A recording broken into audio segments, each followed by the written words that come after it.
Oh, I'm going to have to do some rambling today. No show notes, people. I'm winging it live. It's about 5:05 a.m., Wednesday the 16th, March 22, 28 degrees outside. I am the dogs love the run.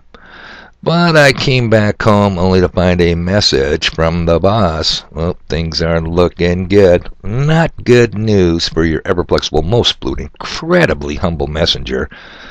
Up on the wall, yeah, that's me. Seems like the big corporation where I work at can't afford to pay yours truly the travel time and the mileage, which really puts a crimp in things when you drive a gas guzzler around 11 to 12 miles per gallon at $4 a gallon. And people, it's going to get worse, I'm telling you. Now, a lot of people are confused why we can't just pump our ass off in North Dakota and get that oil flowing. We were energy independent once, remember? Here's the problem. Oil per barrel is not priced domestically. Ain't gonna happen. It's all part of the world reserve currency, the petrodollar program going back to the 70s. No, the price per barrel is priced on a world market. Doesn't matter what any individual country does to alter their production or not. The price will be what they say the price will be. Set far out of our hands. You can't touch it. Anyway, like I said, I went out there and put my neck out, people. $7, $7.50 an hour by Memorial Day. I would lose money by going to work. So I have to come up with a new plan. And I have to come up with a new plan PDQ, which is pretty damn quick. Alright, so did some traveling with my good neighbor. I won't mention his name, we'll just call him Otis. And down in Rugby, picking up some inventory. Yep, it's not going to get any cheaper, so you might as well buy it now, people. The place we were at was not packed, but they had a good lunch going. And I knew a lot of the people sitting around the bar down there in Rugby, and God damn it. You know, I heard this on, I think, Jimmy Dore. He's a far leftist comedian. Cracks me up. He has a skill, people, for pointing out the sheer hypocrisy of what people say and what people do. And we're going to get into a little bit of that today because I've got a few sound bites I want to lay on you. And tell me what you think. See if the rhetoric, see if what they say matches what they do. So, some talking head, some politico, some big name politician was saying he is shocked that he has not seen the American unity around the Ukraine issue since 9/11.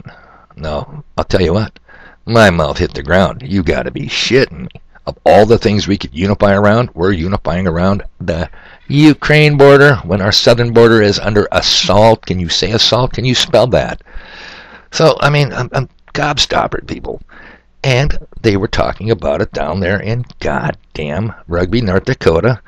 That evil Putin. You know, it's worth a few extra bucks if you can poke it in his ass. Yeah, we got to send him a message. I just shake my head. Drink more beer. Dulls the pain. You know what I'm saying? All right. So anyway, of course, once you go after Putin, then you've got to hear the onslaught of the Donald. Boy, if the Donald was president, you know, he was one of the best presidents. If he was a president, Putin wouldn't have gave it this shit. No way would Putin get away with this. On and on and on it goes. So, I decided, well, we just did a previous video on Daddy's Girl. Why don't we do something about Big Daddy himself, one Donald J. Trump? I'm only doing this, people, not because I hate the guy, not because I love the guy, not because Biden's better. Biden's a joke. He's not the president. You know perfectly well some committee of the unseen, probably a slew of Murray's relatives, they're pulling the strings. Biden is a puppet. He will do what he's told, just like Trump, or a shot will ring out in Dallas, and that's the end of your story. Better to be a living dog than a dead lion, I say. Okay, so anyway, let's pick on Big Daddy just for a little. You might have heard some of these, but let's see if actions match words. And I'm going to tell you something. Trump was an actor, reality TV show host, worked in Murray's backyard in New York, and the guy he's got a dry sense of humor that I appreciate. The guy does crack me up. So let's go over to here and start this up. I'm going to have to interrupt it a couple of times, make sure the volume's up. And let's go back to one of the the St. Louis presidential debate back in 2016 when Trump was running for president against the skank of the century. One of the goddamn nastiest, ugliest C words I have ever met in my life. Oh yeah, I'm talking about the Hildebeest, Hillary Clinton. Here we go. Good humor in this. Millions of people fact-checking, so I expect we'll have millions more fact-checking because, you know, it's just awfully good that someone with the temperament of Donald Trump is not in charge of the law in our country. Because you'd be in jail. Secretary Clinton.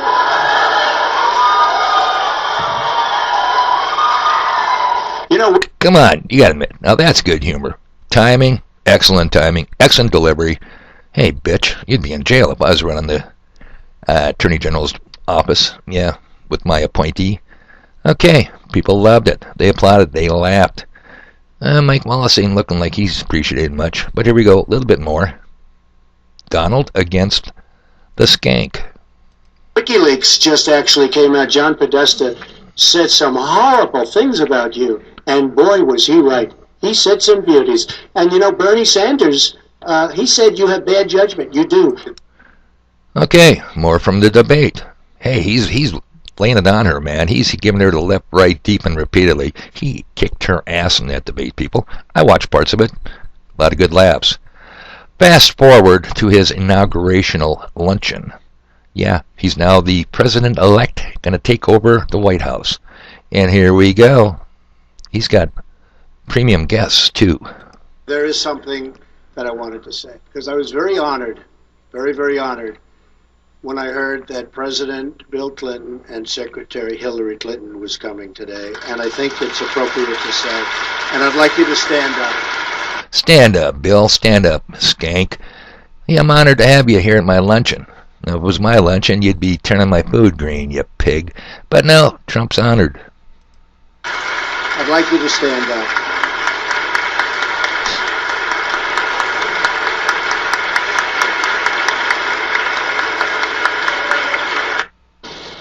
Oh, shit. So somehow I got a commercial in here. We'll take that out in a second. It's down to 5, 4, 3, 2, 1. Skip ads. Okay, that was my mistake, people. Here we go. Back at it.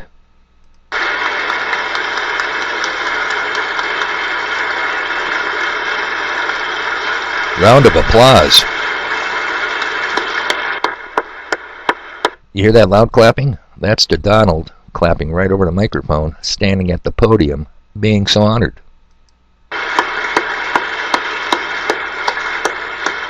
And honestly, there's nothing more I can say, because I have a lot of respect for those two people. Because you'd be in jail. I have a lot of respect for those two people. So thank you all for being here. And we're going to have 4 great years, hopefully of peace and prosperity. I have a lot of respect for those two people. Thank you very much. Okay. A lot of respect for them. Gonna lock you up. Got a lot of respect for you. Those two fine people. Bill Clinton, a fine president. Now we shift over to the White House, and you don't see it, but I'm looking right at it. We've got Henry Kissinger. This piece of shit, I'm pretty sure he's related to Murray, has been around a long time. In fact, if you remember 1973, when the petrodollar first showed up, and the petrodollar, people, is simply, no matter where you sell oil in the world, you must first convert your monetary units, whatever you call them, Deutschmarks or Dumas, whatever you want to call them, you have to convert them to the U.S. dollar, the petrodollar. And that's how you have to buy your oil on the world market. That gives a country that has the world reserve currency, the petrodollar, a lot of leeway in creating money out of thin air. And I'm afraid that's going to be coming to an end. But anyway, here, Henry Kissinger, Henry the K, who thinks military people are just useless goyim cattle to be spent, big New World Order advocate. He and the tricky dick, President Nixon, removed symbolically the U.S. from the gold standard back in 1973. Now, why do I call it symbolically? Because it was removed as the money of account in 1934. Silver in coin form was removed on June 24th, 1968. So what's the big hoo-ha-ha about the gold standard? It didn't exist in 73, but they took it off the gold standard, on paper anyways, and Henry Kissinger gave us the petrodollar. It's caused a lot of damage worldwide. It's caused a lot of loss of life worldwide. But here's our buddy Henry the K, sitting there, slumped over. These people never die. They just get uglier. They will not goddamn die. Talking to the Donald. Henry Kissinger has been a friend of mine. I've liked him, I've respected him, but we've been friends for a long time, long before my emergence in the world of politics, which has not been too long. But we have been really in the, I guess you'd say, the New York City a little bit, but we got to know each other very well. He's a man I have great respect for. Whoa, he has great respect for Henry the K. He's got great respect for Bill and Hildebeest. A lot of respect for those two people. He's also somebody, usually I say, have you ever been in the Oval Office? And with Henry Kissinger, I didn't bother asking that question because he has been in this office many times. Causing mayhem, murder, what can you say? Worldwide hate. This guy is a piece of shit. End the story. But it's an honor to have Dr. Kissinger with us. It's an honor to have Dr. Kissinger with us. We will finally complete the biometric entry-exit visa tracking system. Tracking system. Oh, we're just going to start with people that come into the country. Yeah. So the camel's nose gets in the tent. Next thing you know, the camel's ass is in your bed, people. We need desperately.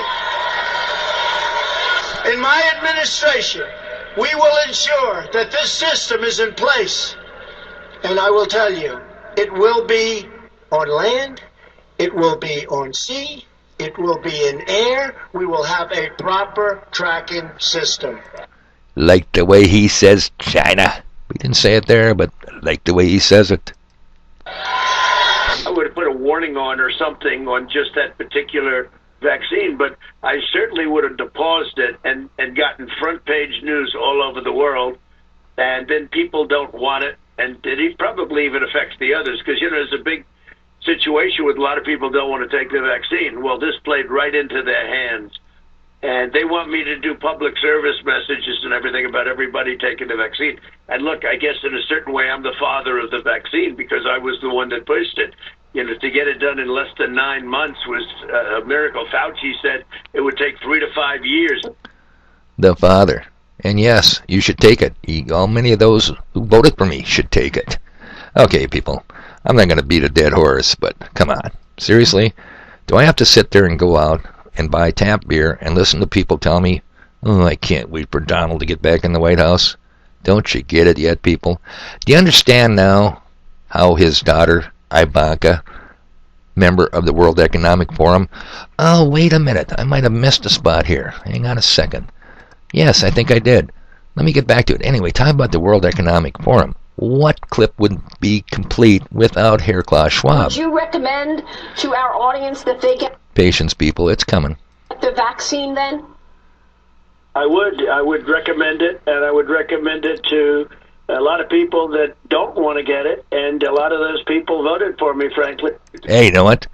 Now here's where you need the James Bond theme song, because this guy is one evil son of a bitch.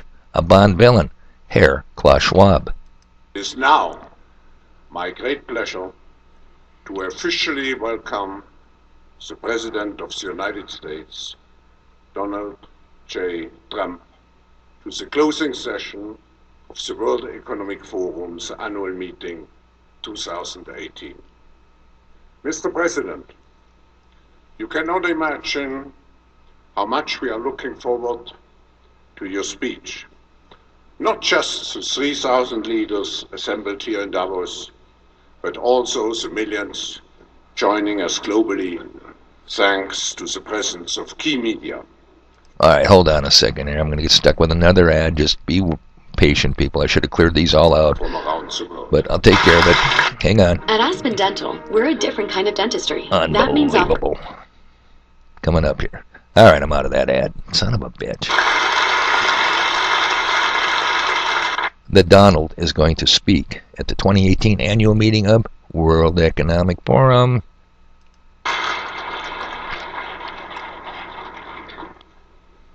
Thank you, Klaus, very much. It's a privilege to be here at this forum where leaders in business, science, art, diplomacy, and world affairs are trying to destroy the world as we know it, people. But once again, he's honored to be here. It's his people. It's his kind of people. They put this puppet in office. Gathered for many, many years to discuss how we can advance prosperity, security, and peace. It shows you how... All right, I think that's enough of that shit. I'm running a little bit long here, so I wanted to get in. No audio would be complete without Hair Klaus Schwab. People, add what you've heard on this one to Daddy's Girl audio I just did. Figure it out for yourself. This guy doesn't walk on water, people. He's not your friend. He's not going to save you. And many thanks to Brian from High Impact Flicks, who assembled this little montage of sound bites that made it very easy for me to use.